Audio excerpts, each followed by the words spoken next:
ครับภาษาละนาวของเฮามันก็บ่ใช่เฮียนยากหยังนะครับตั้นเฮียนอักขระนะครับมันก็คืออักษรนะครับอันเฮียนไม้มันก็คือสระนะครับเห็นไหมเอาสองอย่างนี่มาผสมกันตามหลักการของภาษาละนานะครับเห็นไหม7 วัน1 เดือนตั้นก็อ่านออกเขียนได้แล้วนะครับเห็นไหมมันไม่ยากครับมันยากมันจะไปยากตอนที่ว่าเฮาจะว่าเอา ไปอวดอู้คือคนอื่นในหู้ในหันตัวนี่ก็อันนี้แหละมันยากกว่านี้แล้วครับแม่เพราะว่ามันภาษาละนาของเราเนี่ยมันเป็นภาษาที่มันตายไปแล้วนะครับแม่มันคนหู้จักมันน้อยนะครับแม่อ่านออกเขียนได้เนี่ยไม่น้อยนะครับเพราะฉะนั้นเฮาการที่เฮาจะเอาไปอวดอู้คนอื่นในหู้ในหันเนี่ยเฮาจะต้องใช้ลักษณะของการเอายืมเอาภาษาอื่นๆมาเขียนนะที่เป็นห้องว่าปริวัตินั่นนะครับอันภาษาที่มันใกล้เคียงภาษาของเฮาหน่อยก็คือภาษาไทยภาษาไทยนะครับมันเกิดมาจากที่เดียวแล้วครับก็คือที่ปอกหูรามคำแหงนั่นนะครับที่เดียวกันนั้นนะครับอันภาษาอันแยกย้ายไปทางใต้นะครับไปทางอโยธยาแล้วเบิ้ลก็เอาไปเป็นภาษาไทยนะครับเห็นไหมอันแยกย้ายมาทางเหนือของเฮาก็เอามาเขียนเป็นอักษรธรรมละนาเนี่ยแล้วก็ผันแปลไปเป็นอัน ภาษาเจ้าบ้านเห็นไหมนี่มันก็พัฒนากันไปอย่างนั้นอะไรมันแยกกันไปนะครับภาษาอันอย่างว่านะมันก็ในโลกนี้มันเปิ้นกระจายการปริวัติภาษากันทั้งนั้นนะครับเฮาเรามากอยแล้วครับอันประเทศเวียดนามเนี่ยเปิ้นมีสงครามกัน200-300 ปีนะครับโอ้โหเปิ้นมาสามารถที่จะถ่ายทอดอ่าตัวหนังสือยึกยือเหมือนภาษาจีนนั่นแหละเปิ้นมาสามารถไปส่งไปถึงลูกถึงหลานเพิ่นแล้วนะครับแม่ก็เขาเขาก็เลยหันไปเอาอักษรอาหรับิกนะครับมาสะกดเขียนเป็นภาษาเวียดนามเพิ่นนะครับแม่เนี่ยแล้วเพิ่นก็จะปริวัตินะครับที่เพิ่นฮ้องว่าปริวัติเพิ่นก็สิใส่จุดใส่หมวก ใส่ขีดอย่างมั่วสปาสเปดนะเปิ้นก็เอาอ่คล้ายๆมันเป็นวรรณยุกต์นั่นแหละครับเห็นไหมเอาได้ตามเสียงของภาษาเวียดนามเปิ้นนะครับเห็นไหมอันเนี้ยเนี่ยคือลักษณะของการปริวัตินะครับปริวัติภาษานะครับอันทางฝั่งยุโรปนะครับแม่อย่างเช่นฝรั่งเศสใช่ไหมเยอรมันใช่ไหมยูเครนรัสเซียอย่างหมดเนี่ยหรือยุโรปตะวันออกเนี่ยต่างๆเนี่ยเปิ้นก็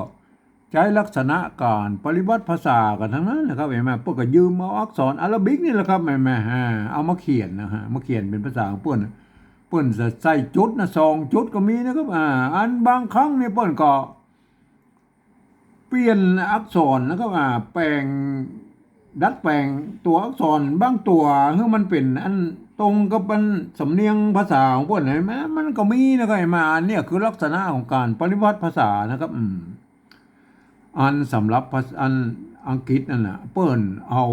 อักษรอาหรับิกเนี่ยนะครับไปเขียนเป็นภาษาของเปิ้นนะครับเปิ้นบ่ใส่สักอย่างนะครับเปิ้นก็เขียนสะกดเขียนไปตามอย่างนั้นนะครับแต่เปิ้นมีกฎเกณฑ์อยู่ว่านะครับ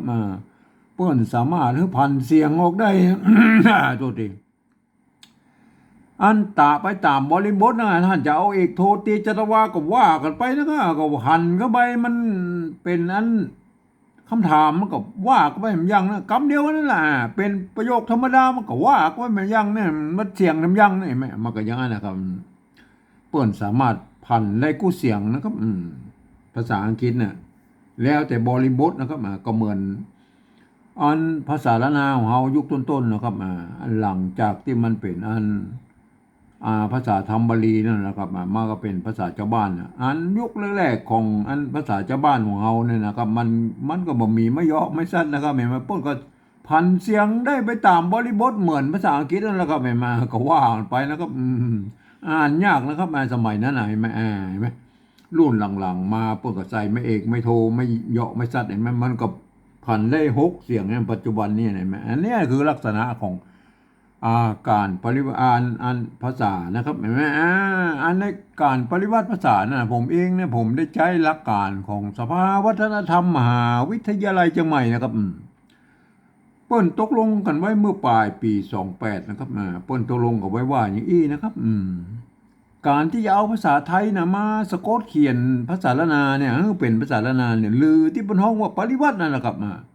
ก็ทำได้อยู่3รูปแบบนะครับ3แบบแบบนั่นนะครับเห็นไหมก็คือนะครับมันแบบที่1เปิ้นจะเอาไว้เขียนลักษิลาจารึกเอกสารสำคัญในโบราณนะครับเปิ้นจะเอาภาษาไทยเนี่ยนะครับไปเทียบเอามาทุกอักขระนะครับทุกไม้ทุกเครื่องหมายนะครับเปิ้นบ่เว้นนะครับแม้กระทั่งไม้กงไม้กังไหลไม้ไอ้หยังมั่วที่มันมีปรากฏอยู่ในอันลักษิลาจารึกหรือเอกสารสำคัญนะเปิ้นเอามาหมดนะครับอันนี้มันละเอียดเกินไปนะเฮาบ่อู้ถึงแล้วนะก็เฮาไม่ได้ใจนะครับเฮามาอู้ถึงแบบที่2นี่เลยนะครับมาเลยนะครับเห็นไหมอันแบบที่2นี่เปิ้นว่าอย่างอี้นะครับเปิ้นว่าอันยืมเอาอักษรไทยนะครับมาปรับเทียบเพื่อเป็นอักขระละนาตำบลปูนเห็นไหมแล้วก็ประกอบกรรมขึ้นมากับแบบภาษาไทยผสมผสานกันไปนะครับบางครั้งไม้หรือสระเนี่ยมันบ่ตรงบ่ตัดกันหรือว่ามันบ่เหมือนกันนะของไทยของละนาเนี่ยก่อฮื้อบูรณะกำซับเมื่อมันเป็นอันหน้าตามันออกแบบไทยๆนะครับแล้วว่าแต่เวลาอ่านนั่นนะท่านต้องนึกถึงว่าหันเป็นตัวหนังสือไทยก็เหมือนแต่เฮาตึงนึกถึงว่าเป็นอักขระละนานะครับคนทั่วไปบ่สามารถเข้ามาอ่านได้มันจะผิดเพี้ยนสำเนียงนะครับอย่างเช่นอย่างเงี้ยเนี่ยอันนี้ท่านเห็นว่าเป็นตัวจอนะครับอันเวลาอันเฮาเขียนเป็นภาษาปริวัติแบบที่2แล้วท่านต้องนึกถึงว่าอันนี้เป็นตัวจะนะคนทั่วไปเรามาอ่านมันถ้าอย่างอ่านมันจะผิดเพี้ยนสำเนียงนะครับไม่คนทั่วไปมันจะต้องไปอ่านในแบบที่3พูดนะครับก็เดี๋ยวเขาก็อุ้มกำไอแบบที่3นะเขามาอู้แบบที่2ก่อนนะครับเอาตัวจอจานนะเทียบมาเป็นตัวจะได้ไหมได้เลยไหมเทียบเอามาเทียบไม่ไก่นะครับไม่ไก่กับสลายนะเห็นไหมไก่ไม่ไก่กับสลายนะครับไม่ไก่นะเห็นไหมไม่ไก่สลายตัวป้าเห็นไหมอันนี้ตัวป้านะครับตัวปอเนี่ยมันมีอันตัวปอของภาษาละนามันมี2ตัวตัวป้าเห็นไหมตัวป้าหางยาวตัวนี้ก็ตัวป้าเห็นไหมเห็นไหมตัวปะนี่เป็นอักษรสูงนะครับตัวปะเป็นอักษรต่ำได้ไหมก็สลับกันเยาะกันซัดไว้มันจะได้6เสียงแล้วไปนะเสียงสมันใจตัวปะเห็นไหมอันนี้ตัวปะนี่บนยืมตัวพอพานมาเป็นตัวปะนี่แล้วครับเห็นไหมเนี่ยอ่านว่าจะไปเห็นไหมแต่เวลาเขาเขียนอย่างอี้นะครับบางครั้งมันก็จะเข้าใจผิดเป็นจอไปจอไปจอไพอย่างพุทธมาว่าไปเลยนะครับเขากับบูรณะคำศัพท์มันไปหน่อยนะครับไอ้ตัวจอจานเนี่ยอันใส่อันสระหะเข้าไปนะมันเป็นจะเห็นไหมอ่านว่าจะไปนะครับบานบัจเจคนทั่วไปมาอ่านว่าจะไพนะอย่างเงี้ยเนี่ยอย่างเงี้ยแล้วมันจะผิดเพี้ยนสำเนียงแล้วคนทั่วไปมาอ่านมาได้มาเพราะว่ามันจะอ่านผิดตามหลักการของภาษาละนานะเห็นไหมอ่านว่าจะไพเนี่ยมันไม่ได้นะมันต้องอ่านว่าจะไปมันต้องเสียงจัตวานะตัวนี้อันนี้มันไปนะก็ไม่ใช่ไพนะครับไปเห็นไหมนี่นะครับคนทั่วไปถ้าอ่านบาลีภาษาเดี๋ยวก็อุ้มคำนะครับอันนี้มันเปิดนะครับเปิดไม่เก๋รบปะห่างยาวเนี่ยรบปอปลาเห็นไหมไม่กี้นะครับไม่กี้ตัวดะเห็นไหมสะกดด้วยละเปิดเห็นไหมอันนี้เทียบมามันก็ตรงกันแล้วครับมันภาษาไทยกับภาษาละนามันตรงกันนะเปิดอันนี้ก็เปิดเห็นไหมมันตรงกันบางครั้งในภาษาละนาภาษาไทยมันก็ตรงกันนะครับมันก็มันเกิดมาจากที่เดียวแล้วว่าพ่อของรามคำแหงนี่มันก็ใจมาร่วมกันมาตลอดแล้วครับมันก็เหมือนอันลักษณะของเผ่าพันธุ์ในไอ้ละนานะครับมี4-5เผ่าพันธุ์ลักๆไตยวนไตลั่วไตลื้อไตเขินไตยองนะเห็นไหมมันก็มีสำเนียงกันพิษกันไปนิดๆอันไทยมันก็มีสำเนียงกันพิษกันไปนิดๆเหมือนกันนะมันก็แบบเดียวกันนะมันก็คล้ายๆเผ่าพันธุ์ในละนานั่นแหละครับเห็นไหมครับอันนี้ต่อไปมันเสื้อเห็นไหมอ่านว่าเสื้อไม่เกลือนะไม่เกลือใช่ไหมอันสระเอือน่ะอันไม่เกลือละนาเนี่ยพ้นใช้ไม่กี่ก็ได้ไม่เกลือก็ได้เห็นไหมเห็นไหมอันนี้เราจะต้องบูรณะคำศัพท์เราเพราะว่ามันสระมันมาเหมือนกันนะครับเห็นไหมไม่เก๋ตัวซะนะแล้วก็สระเอือเห็นไหมสระเอือไทยนะครับเขาเอาสระเอือไทยมาใส่เลยนะครับเพราะว่าอันนี้มันไม่เกลือก็คือสระเอือของภาษาละนาเป็นอย่างอี้นะครับเอาเป็นไอ้หน้าตาแบบไทยๆนะครับสระเอือนะ อันนี้มันเสือนะครับใส่ไม่ขอจ้างไว้มันเสื้อเห็นไหมเนี่ยต้องบูรณะคำศัพท์ให้มันเป็นอย่างนี้นะครับเสื้อเห็นไหมเสียงโทพิเศษนะครับไม่ใช่เสื้อนะครับอ่านว่าเสื้อเสียงโทพิเศษอ่านเนี่ยเขาก็โอ้งคำเรื่องเสียงโทพิเศษนะครับฮือฮือเสียงโทพิเศษมันตัวหานะครับไม่กืออันนี้เป็นไม่กือโบราณนะฮะไม้กูโบราณเนี่ยไปจะเอาไม้กี้เนี่ยมาเอาอันไม้สองน้อยมาตวัดตรงกลางเนี่ยปั๊บมันก็จะเป็นไม้กือโบราณเป็นอย่างอี้นะครับเห็นไหมประเดี๋ยวนี้มันไม้กืออันสมัยยุคโบราณปลายๆแล้วมันจะเอาไม้กี้มาเขียนละเอียดตวัดห่างเลยนะครับเห็นไหมอันนี้เป็นไม้กือเหมือนกันนะครับมันก็กันไม้กือเหมือนกันที่เพิ่นเขียนในถัดมานะครับแต่อันนี้มันเป็นไม่กือไอโบราณยุคต้นๆนะครับเพิ่นเขียนอย่างอี้นะครับฮือนะครับเฮาก็ใส่สระอือนะครับไม่กือก็เทียบเป็นสระอือนะครับไม่ขอจ้างไม่โทนะครับไม่เนี่ยถ้าเฮาเขียนเต้าอี้เนี่ยมันจะเข้าใจผิดเห็นไหมมันหน้าตามันบ่เหมือนไทยๆนะครับเฮาก็บูรณะคำศัพท์เมืองเปิ้นอันเหียก็อันความจริงนะเปิ้นบ่มีกันย้อนนะครับในภาษานานาเนี่ยเฮาก็บูรณะคำศัพท์มันเป็นหน้าตาแบบไทยๆนะครับเฮาใส่อ้างเข้าไปเนี่ยฮือเห็นไหมฮือหน้าตามันแบบไทยๆนะแต่เวลาอ่านท่านต้องนึกว่าอันนี้มันตัวหะนะครับอันนี้มันเขียนมาประกอบอะไรกันย้อนเนี่ยเนี่ยเห็นไหมไม้กือไม่ขอจ้างนะฮือนะเสื้อฮือเห็นไหมอันนี้เหรอต่อไปเปิ้ลนะครับไม่เก๋ตัวป้านะครับยืมตัวพอพานมาเป็นนะไม่กี้นะครับไม่กี้ไม่ย่อนะครับไม่ย่อไม่เองนะห่างหน้าอยู่ด้วยนี่ก็คือตัวนอหนูนะฮะเปิ้ลนะฮะไม่ใช่เพิ่นนะครับอ่านว่าเปิ้ลนะครับเปิ้ลหันนะครับหันตัวหะนะครับหันไม่ซัดก็คือไม่พัดนะหันตัว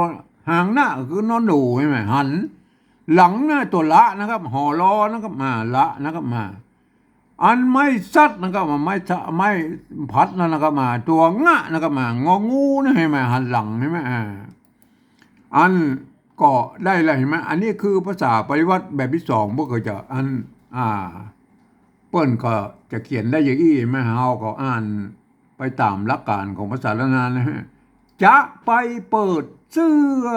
เสียงโทพิเศษนะครับฮือเสียงโทพิเศษแล้วก็เปิ้ลหันหลังใช่ไหมอ่านว่าเปิ้ลแล้วก็เปิ้ลหันหลัง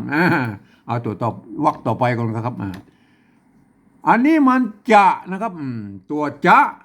ไม่เยอะนะครับไม่กะนะครับเห็นไหมนี่ไหม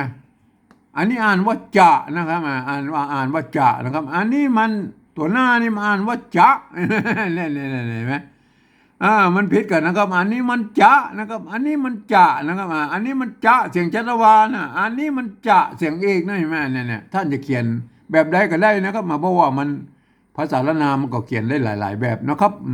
มันก็อย่างว่ามันแบบมีโค้ดเกณฑ์อย่างที่แน่นอนเด้อนะครับมันก็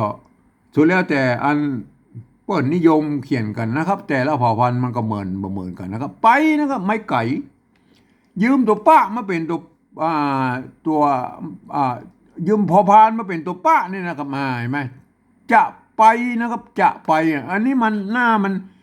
อันนี้มันจะไปนะเห็นไหมเนี่ยมันจะไปอันหลังมันจะไปเห็นไหมอัน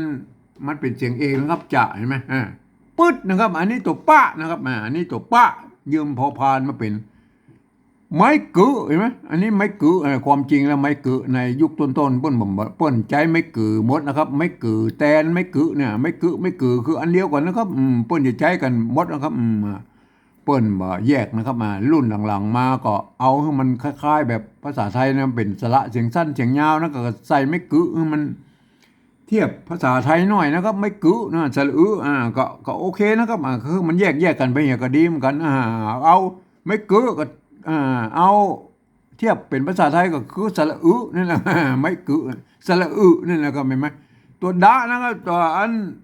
ดอเด็กนะฮะอันนี้อ่านว่าปึ๊ดนะครับไม่ใช่พืดนะครับปึ๊ดนะครับปึ๊ดตัวนะนะครับตัวนะกับหอนอนะเห็นไหมนะตัวนะอันนี้มันตัวนะนะครับตัวนะซ้อนตัวหะเนี่ยมันเป็นตัวนะนะครับเป็นอักษรสูงนะครับไม่ซัดก็คือไม่พัดนี่แม่หนังตัวงะนะครับงะงองูเนี่ยจะไปปึ๊ดหนังฮือนะครับตัวหะนะครับไม่กือนะครับ อันไม่ขอจ้างนะครับไอ้แม่บูรณะคำศัพท์เปิ้นใส่อ้ออ่างเงี้ยเนี้ยนะครับนะครับเปิ้นนะครับเปิ้นไม่เก๋ตัวป้าไม่กี้ไม่เยาะนะครับหางหน้านอนหนูใช่ไหมหันแล้วก็หันตัวหาไม่ซัดนะตัวหน้าใช่ไหม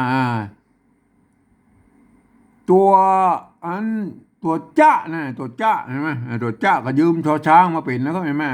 ไม่กี้นะครับไม่ขอจ้างนะครับไม่ขอจ้างไม่โทเนี่ยไม่กี้สระอีไม่โทหางหน้าหางหน้าเอานอนหนูใช่ไหมนี่อ่านว่าจิ้นนะครับไม่ใช่ชิ้นนะครับเนี่ยจะไปปึ๊ดหนังฮือเปิ้นหันจีนนะครับจีนนะครับไม่ใช่ชิ้นนะครับเนี่ยคนทั่วไปบ่สามารถเข้ามาอ่านได้นะครับแม่แน่ๆคืออันนี้แหละลักษณะของการเขียนภาษาปริวัตินาแบบที่สองนะครับเห็นไหมอันแบบที่คนทั่วไปนี่ต้องไปอ่านในแบบที่สามพุ่นนะครับแบบที่สามมันว่าอย่างไรนะครับอันข้อตกลงปี28ของอันสภาวัฒนธรรมมหาวิทยาลัยเชียงใหม่นะครับเปิ้นตกลงเอาไว้ว่าอย่างนี้อันแบบที่3นั่นน่ะเปิ้นบอกว่าหลักการนะครับฟังเอาเสียงภาษาละนาทางบนพุ่นนะครับเห็นไหมเปิ้นเปล่งเสียงออกมาอย่างไรนะครับก็คือเสียงกระมู้นะเปิ้นอู้มาอย่างไรก็เอาภาษาไทยเขียนไปจากนั้นนะครับเห็นไหมก็อย่างว่านะครับรุ่นนั้นเปิ้นก็ลืมไปนะครับอาจจะลืมไปนะครับว่าอันภาษาไทยนะมันมี5เสียงนะครับเอามาเขียนภาษาละนามันระบบ6เสียงนะครับมันมาเขียนได้เสียงมันบ่ครบนะครับอันเสียงที่อันภาษาอันไทยที่มันเขียนภาษาละนามาได้ก็เปิ้นบ่มีในภาษาละนาก็คือเสียงโทพิเศษหรือโทเมืองนั่นนะครับวัดพระสิงห์เป็นห้องวัดตีเพี้ยนนะครับมันจะเป็นเสียงที่มันอยู่ระหว่างเสียงโทปกติจนถึงเสียงตรีนั่นนะครับอยู่ระหว่างกลางมันอย่างอี้นะครับเห็นไหมอันภาษาไทยเปิ้นมีวรรณยุกต์เอกโทตีจัตวานะเพื่อกพันในเสียงกากากากาเห็นไหมได้5เสียงนะครับอันภาษาละนาเปิ้นมีอันไม่เยาะไม่ซัดก็คือไม่เอกไม่โทนะครับแต่เปิ้นมีตัวกะเนี่ยมันมีอยู่ตัวกะกับตัวกะนะครับเปิ้นแบ่งเป็นอักษรสูงและอักษรต่ำในแม่เปิ้นสละกันใส่ไม่เอกไม่โทนะสละกันเยาะสลับกันซัดเนี่ยแม่เปิ้นก็ได้6เสียงนะครับได้กากามันพวกมันส่งก็คือกาเห็นไหมกเห็นไหมไอ้กาเนี่ยมันภาษาไทยเปิ้นบ่มีเสียงอันนี้นะเปิ้นก็บ่สร้างวรรณยุกต์ฮื้อนะครับเห็นไหมมันก็เลยทำให้มันเขียนมาได้ครบทุกเสียงนะครับบางคนนะครับที่ผ่านมาเปิ้นก็เปิบเอานะขี้ตู้เอาไอ้เสียงธรรมดาเนี่ยเสียงโทธรรมดานี่มันเป็นเสียงโทพิเศษเนี่ย อย่างเงี้ยเลยแต่แล้วมันเวลามันไปเขียนไอ้เสียงอันที่มันต่ำลงไปมันก็ผลาบก็ไปหมดก็เอาไม่เอกไม่ใส่มันก็ผลาบก็ไปหมดมันก็บ่ได้เสียงตามสำเนียงของภาษาละนานะครับเห็นไหมอันนี้เนี่ยมันก็อย่างนั้นนะครับผมเองเนี่ยผมได้ใช้หลักการปฏิวัติในแนวของอันภาษาเวียดนามนะก็ใส่จุดใส่หมวกใส่ขีดอะไรอย่างนั้นเวียดนามมันแต่ผมเอาจุดตัวเดียวนะประดับไว้ในเสียงโทพิเศษนั่นนะครับตัวเดียวนั่นก็เอาจุดประดับไว้เนี่ยมันเปิ้นบ่มีวรรณยุกต์มือเขาก็เอาจุดเนี่ยทำเป็นเครื่องหมายว่าอ๋ออันนี้มันเสียงโทพิเศษนะครับเนี่ยอันตัวเดียวนั่นก็แล้วตัวอื่นก็สะกดไปตามนั้นนะครับเปิ้นเขียนได้หมดทุกคำนะครับยกเว้นอันเสียงอันจัตวาบางเสียงคำนะมันก็มีแต่ที่เปิ้นเขียนมาได้นะครับมันผิดหลักการนะเขาก็บุญนะคำศัพท์เมื่อนี้นะครับเขาก็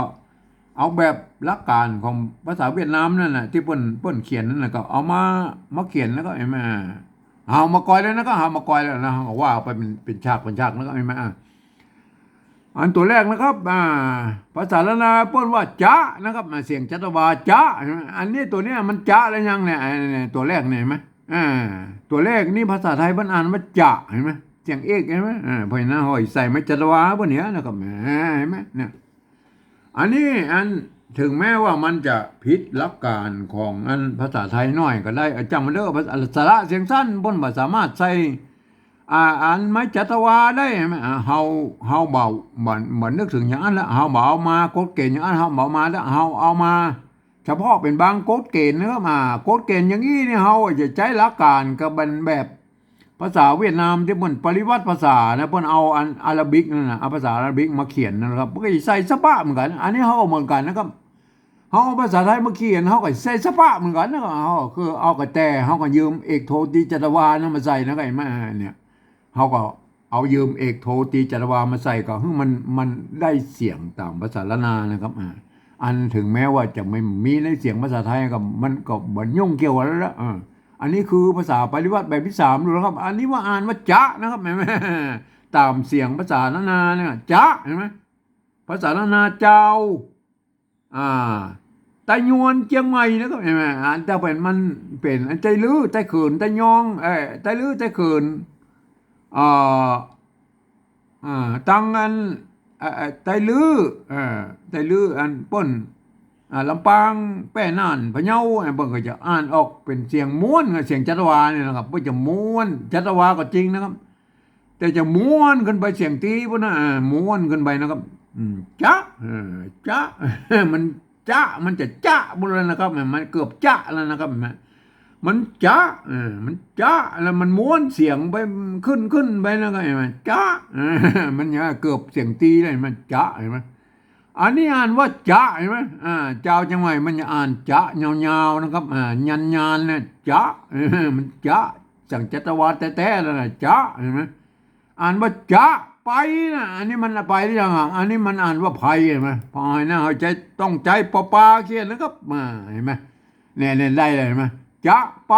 เปิดเห็นไหมอันนี้เปิดได้ยังเปิดมันตรงกันนะครับภาษาไทยภาษานานาเนี่ยบางครั้งมันก็เหมือนกันนะครับเพราะว่ามันก็มาจากที่เดียวกันแล้วครับมันบางครั้งมันก็ใจร่วมกันได้นะครับจะไปเปิดเสื้ออันนี้แหละอันนี้เนี่ยเสียงโทพิเศษครับเสื้อเห็นไหมอันเสื้อนี่แหละครับมันอันภาษาอันไทยเปิ้นเขียนได้แค่เสื้อเห็นไหมเสื้อ เปิ้นเขียนได้แค่เสียงโทพิเศษเห็นไหมเปิ้นอ่านว่าเสื้อเห็นไหมเขาจะให้มันเป็นเสื้อได้เลยครับในส่วนตัวของผมนี่นะผมจะใช้จุดประดับไว้อย่างนี้นะครับจุดประดับไว้อย่างนี้เหมือนเอาหลักการของภาษาเวียดนามนะมาใส่นะครับไปใส่จุดใส่หมวกใส่กุ๊บใส่อันยังขีดใส่ยังมั่วสปาสเปนะเวียดนามไหนมาอันเนี้ยเพื่อจะได้คือสำเสียงสำเนียงภาษาผมเองกับผมเอาจุดใส่ประดับอี้ไว้ความหมายไว้อ๋ออันนี้มันเสียงโทพิเศษเด้อนี่เสื้อใช่ไหมอย่างเงี้ยอ่านว่าเสื้อไม่ใช่เสื้อนะครับเสื้อนะวัดพระสิงห์เพื่อใช้ตัวเอียงนะครับเนี่ยตัวเอียงเพราะว่ามันเพื่อจะห้องว่าตีเพี้ยนมันก็ห้องแตกต่างกันไปนะครับจะห้องยังเป็นตีเพี้ยนหรือโทพิเศษหรือโทเมืองอย่างกันแล้วแต่มันก็คือเสียงโทปกติมันจะอยู่ในระหว่างเสียงโทปกติดึงเสียงตีนะอยู่กึ่งกลางนั่นนะเสื้อฮือเสียงโทพิเศษบ้างฮือกับเสียงโทพิเศษก็ใส่จุดเข้าไปอย่างนี้นะครับตามแบบฉบับกินสิ่งเคอาของผมนี่แล้วก็แม่เสื้อฮือใครจะเฮียนแบบผมก็ตามใจนะครับผมก็บ่ได้สงวนลิขสิทธิ์นะครับก็ส่วนเลี้ยวแต่แล้วก็เปิ้ลนะอันนี้เปิ้ลเห็นไหมได้ยินเสียงเปิ้ลมันต้องเอาปอปามาเขียนแล้วก็เปิ้ลเนี่ยเปิ้ลเห็นไหมเอาปอปามาเขียนแล้วก็ปอปาบางคนพวกก็เขียนอย่างนี้เห็นไหมบางคนมันเมื่อเอานี่เปิ้ลมันเป็นอันนั้นเนี่ยบ่ใส่จุดพวกก็เอาเป็นเสื้อเป็นฮืออันนี้มันก็เลยเปิ้ลไม่เหรอเนี่ยมาเขียนเอาปอปามาเขียนมันบอกว่ามันบ่ใจไม่โทแล้วมันใจเขียนอย่างเงี้ยมันก็เป็นเปิ้ลนึกว่าไหมอันนี้ในภาษาไทยเปิ้ลอ่านว่าเปิ้ลนึกไหมอย่างที่มันเป็นเปิ้ลได้แล้วก็ใส่ไม่โทเข้าไปก็เปิ้ลเห็นไหมอันเสื้อฮือเปิ้ลเห็นไหมเปิ้ลเห็นไหมอันนี้เปิ้ลเห็นไหมเขาสะกดไปตามนั้นแหละเปิ้ลหันอันนี้มันหันมันตรงกันครับเสียงจัตวาเหมือนกันกับหันนะอันนี้กับหลังเสียงจัตวาเหมือนกันกับหลังใช่ไหมก็อันที่มันตรงกันเขาก็ไม่ต้องไปยุ่งกันเอาแค่นี้นะแม่จะไปเปิดเสื้อฮือเปิ้ลหันหลังเห็นไหมอันแบบที่2นี่เหรอพวกอ่านว่าจะไปเปิดเสื้อฮือเปิ้ลหันหลังเห็นไหมนี่ต่อเอาไปอันท่อนต่อไปนะครับอันนี้อ่านว่าจะนะอ่านว่าอันนี้เปิ้นจะในภาษาไทยเนี่ยเปิ้นไม่ต้องใส่ไม้เอกก็ได้นะครับพวกอ่านว่าจะอยู่แล้วเห็นไหมเขาก็ไม่ต้องเอาไม้เอกใส่นะครับจะเห็นไหมอันบนนี่เหรอ อันนี้มันเทียบมาอันตามมันเก้าเงาเพิ่นมันมีไม้เอกนะครับมีไม้กะเห็นไหมอันตัวหน้านี้มันบ่มีไม้เอกไม้กะมันอ่านว่าจะเสียงจะตะวายไหมอันนี้มีไม้เอกอ่านว่าจะเสียงเอกเห็นไหมอันนี้เป็นภาษาปริวัตินะครับมันอย่าไปว่ามันผิดหลักการภาษาไทยเธอเองโอ้ใจนะครับมันเทียบมานะครับเอาต่อไปนะครับจะไปอันนี้มันไผ่อะครับอันนี้มันไผ่ก็เอาเปลี่ยนเป็นปอปลานะครับจะไปอันนี้ปึ๊ดนะครับปึ๊ดมันก็ต้องเอาปอปลาเขียนอันนี้มันถ้าเป็นภาษาไทยมันอ่านว่าพืชนะครับอ่านว่าพืชนะครับ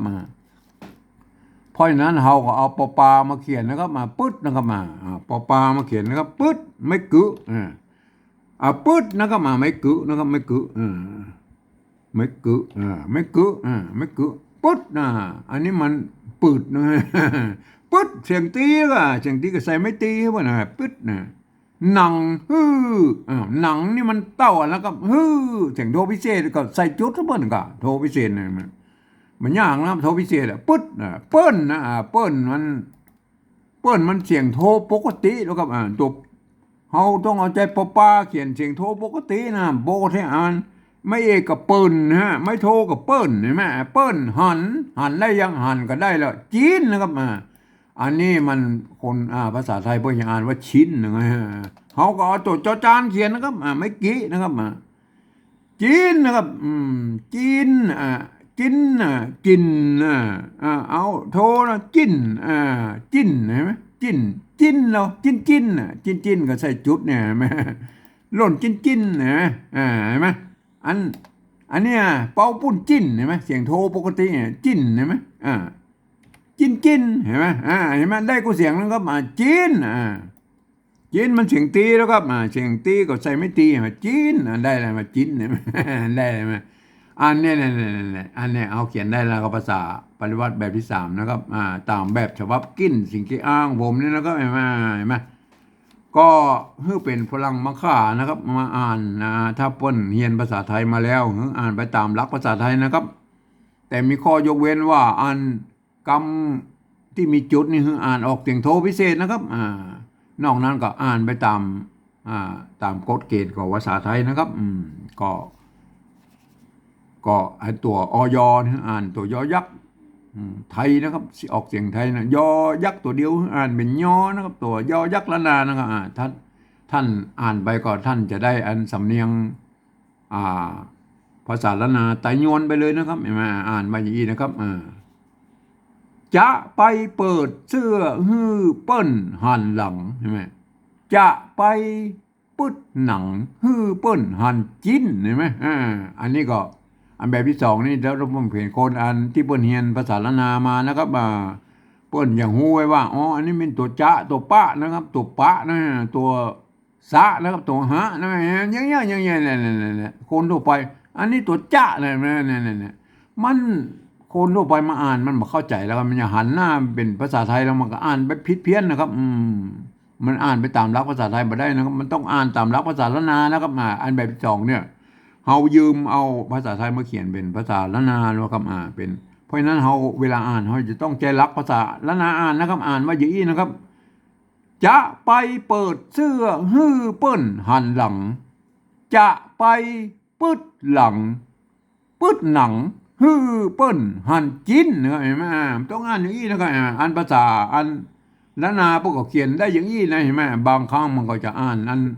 จะเขียนได้แปลกๆอันเปลี่ยนไปได้ทำหลายแบบนะครับเพราะว่าภาษาละนามันยังเป็นภาษาที่มันตายไปแล้วนะครับมันต่างคนต่างเขียนแล้วก็มันบ่มีอันภาษากลางนะครับมันมีตั้ง4-5เผ่าพันธุ์บางนิยมก็แตกต่างกันไปแล้วก็บางครั้งนี่เอาไปหันแล้วก็ส่วนใหญ่แล้วก็เหมือนกันนะครับบางครั้งบางตัวมันก็จะผิดเพี้ยนกันไปอย่างเช่นตัวอันจะกับจะเห็นไหม